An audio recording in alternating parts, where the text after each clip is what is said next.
All right, y'all. So back with another good one today. We got a 1972 Chevelle.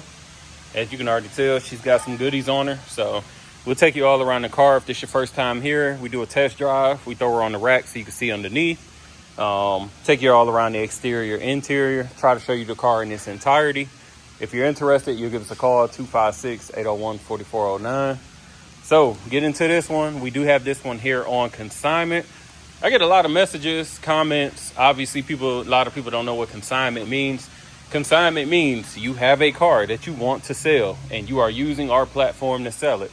So whatever you want back for your car, that's how much we list it for, plus our fee.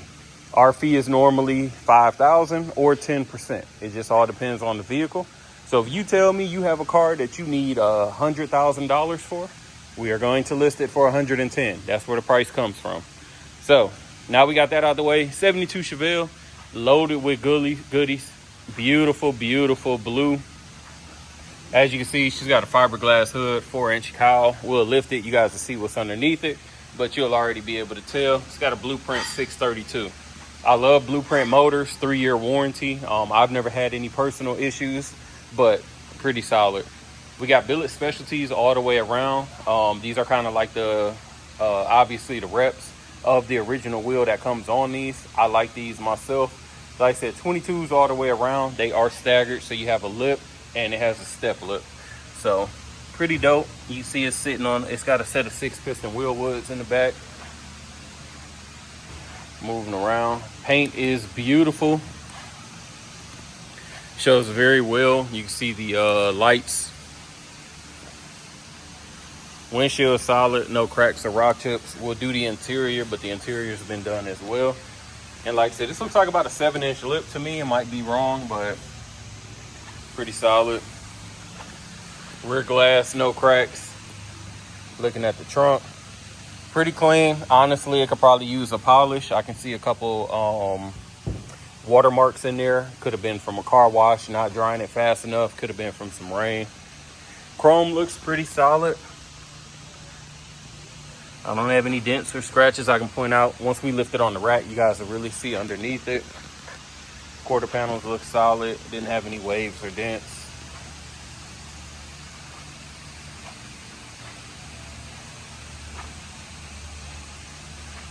Coming towards the front, you got your black SS grille, black headlight bezels, clear turn signal markers. I kind of like that. I think it looks kind of clean.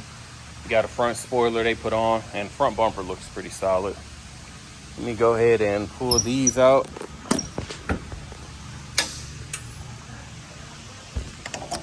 One thing I will point out, and it's on any of these, when you have these pull pins, a lot of times you will get little scratches here around there. So you got some there, and of course on this side.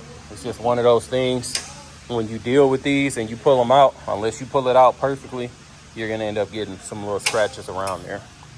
Fiberglass hood, so once you pop it, you do need to make sure that you hold it, because it will fly up. I am not sure if these are possibly hinges for a steel hood and that's why it's doing that, or if the hood is way lighter than the hinge maker expected. But either way, big block 632 sitting under here, super clean, takes up all of the engine bay. March Performance pulleys, very clean as well. This is an AC equipped car. We got vintage air, hydro boost for the brakes. Looks like a CPP setup. Long tube headers for sure.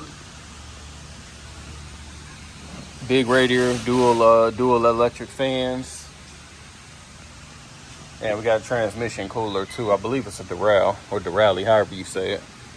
So nice big engine bay. Let me grab these keys. It's got an alarm system on it that's super finicky. Like as soon as you walk away from the car with the keys, it unlocks. It locks. So I'm hoping it don't set off this alarm. I done did it like 4 times. Basic trunk, nothing super special. These subs are crazy though. It's them JL Audios. I can't remember. I'm gonna say W7s. Oh, it say right there. Yeah, W7s. It's got an amp inside for the lows. For the sub and for the mids inside.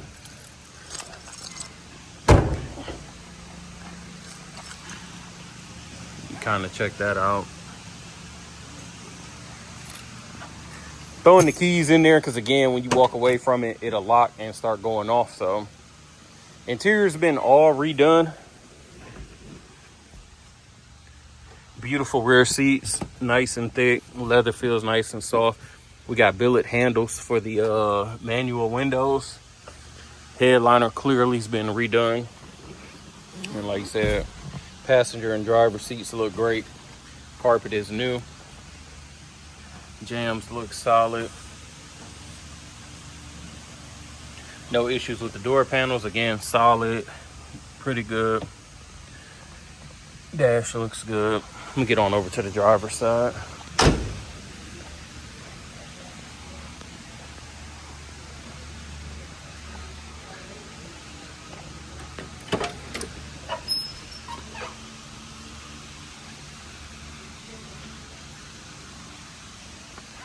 It is missing the, I don't know, whatever you call it, like the little tops for these locks. I've seen them on that side as well. Billet vents. Just getting in. Dakota Digital on the gauges. It has a Bluetooth radio, so you just connect your Bluetooth and that's it. Nothing here in the stock location. Kind of weird to me, but to each his own. Dash looks beautiful. It's been redone. No cracks, no warping. It's a turbo 400, so everything looks solid there. I am not 100% sure what these wires go to. When customer didn't send us any information, but I know it's like a new wiring harness, so I am not sure if it possibly goes to this for the lights and everything.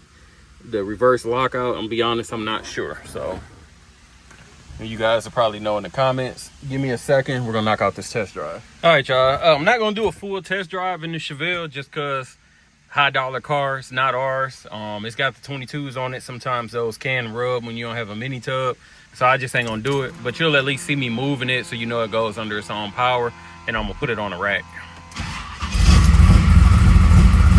I know you guys hear that 632. That thing sounds mean. Let me wipe my camera. There we go. Dakota Digital's there. Left, right. No horn. Knob came off on the lights. Lights are on, non-LEDs, just regular. No wipers. The radio is a Bluetooth radio. It does work. The sounds, it's got some amazing knock on here. I can't show you though because I'm on the phone, obviously.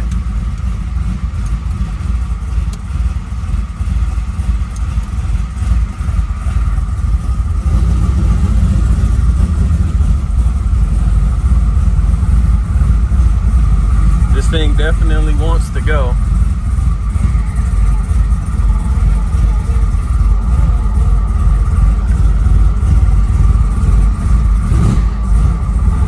Sounds phenomenal.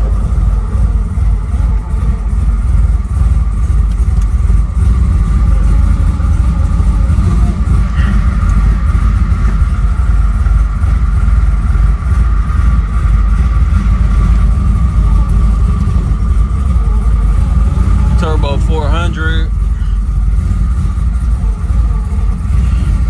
Kind of hard to see with this hood.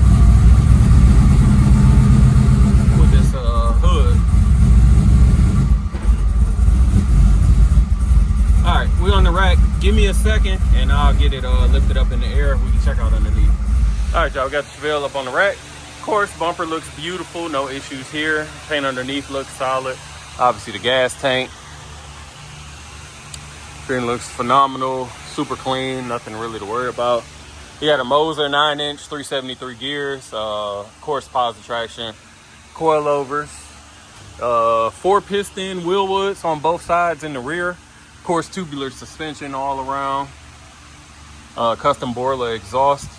Something like I said, man, people don't be realizing like how much it costs to build a nice car. They think if they just throw a motor in a car out of a 5.3 Yukon, that it's building a car.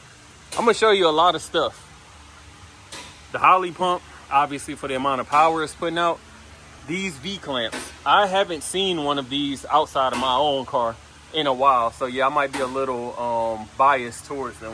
When you do an exhaust, if your exhaust is not fully welded all the way through, this is the next best thing. You're gonna have the best type, you're gonna have the best seal, and this is the only way you're gonna be able to take it apart. Like if you have to take your exhaust out to get your drive shaft or anything like that, this is the best way to do it. And look how clean the welds look and everything on it. This ain't just a regular, let me throw some pipes under here and be good. 3 inches all the way through. Again, super clean. Frame is nice and straight. Floors look phenomenal. Nothing to worry about there, obviously. Same thing going down the driver's side.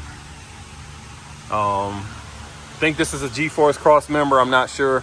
Turbo 400. Upgraded drive shaft.